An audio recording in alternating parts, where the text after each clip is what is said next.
At the time set out on your admission notice, you will be called from the reception area for your OSCE, the Objective Structured Clinical Exam. The invigilator will take you to the first floor briefing room. You will be asked to take a seat and remain in the room while you wait for the examiner floor supervisor to arrive.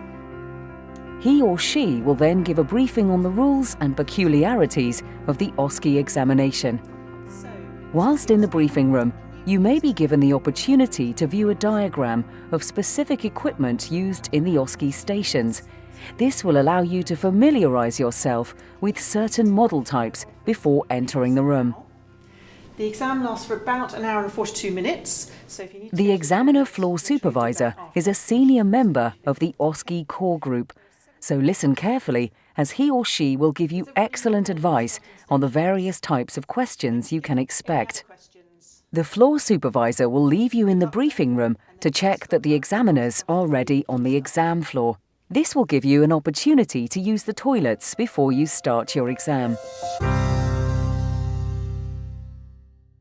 On returning, the supervisor will check that all candidates are ready and that everyone knows which cubicle they are assigned to. You will then be escorted to the exam floor. When you enter the exam floor, the cubicles or OSCE stations will be arranged around the perimeter of the room. Station 1 will be on the near left and Station 17 just over on the near right. Stations 10 following around to Station 14 will be at the far end of the room. Find your assigned station as quickly as possible and stand at the information point. You will have at least 1 minute to read the candidate information on the laminated sheet outside your station. Fully focus on the information. Read it twice if you have time. Take a mental note of things like the patient's names and details. The floor supervisor will check that the correct candidate is stood outside the correct station by noting the candidate number on your badge. The examiner or invigilator running your station will also check you are in the right place, again by reading the number on your badge. Once everyone is at their correct station and at least 1 minute has passed, the supervisor will signal to the timekeeper that the exam can start.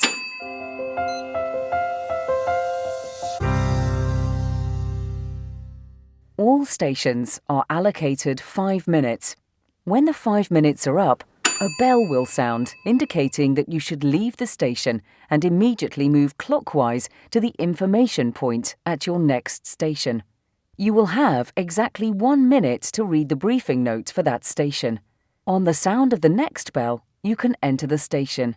This process is then repeated for the whole OSCE round. In each of the stations, you will be tested on various aspects of your clinical assessment skills and technical procedures, such as checking equipment and demonstrating your techniques on mannequins. Remember, negative marking is not used in the OSCE, and there are no killer stations, so all questions should be answered, even if you're unsure of the answer. In communication or history stations, you are not required to physically examine a patient.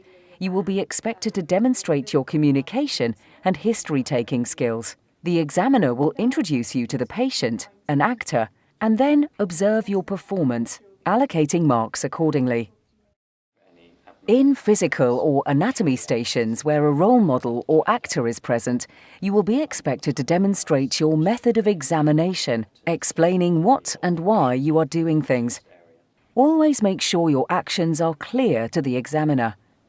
Some anatomy stations may use anatomic models or illustrations. As with a role model, you will be asked to explain the anatomy and why and what you are doing.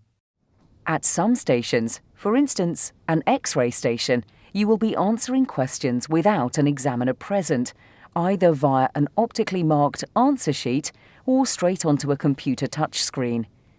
Where a mark sheet is used, your candidate number will already be printed on the sheet. When answering the questions, make sure you fill in the requisite box beside your answer with a firm, straight, horizontal pencil line, not a slash or a tick. Where a touch screen is used, your candidate number will be displayed on the screen. You will be connected directly to the marking system and be guided through a series of multi-choice questions. You input your answers via the touchscreen. These stations may include short video demonstrations or exhibit displays. The resus stations will test your knowledge and skills in dealing with arrest scenarios through the use of a simulator. The simulation station will use an interactive simulator to create clinical problem scenarios and assess how you identify and handle the situation. There may be occasions when your examination in a particular station is completed within the time allowed. If this occurs, the examiner will keep you in the station until the 5-minute bell sounds. He will not make any reference to your performance or scores, but may pass the time in social conversation. When everyone has completed the circuit, that's all stations, the timekeeper will ring the bell twice to indicate the end of the exam. Once the exam is complete, your last examiner will thank you as you leave the cubicle and you will be free to go. The OSCE is an endurance test and you'll probably be feeling tired. If you have time between the end of your OSCE and your next exam, try to get some fresh air and don't worry about what you did and said during the exam. Concentrate on what's ahead. When you have completed all exams, you are free to go after what will have been a long and exhausting day. However, there are a few formalities to complete before you leave. Make sure you empty your locker, collect your personal effects, and say your goodbyes. If you have left any personal items with the commissionaire, then don't forget to collect them and hand in your candidate badge on the way out. At the end of each exam day, the examiners attend a call-over meeting where they discuss candidate and question performance and confirm the results for that day.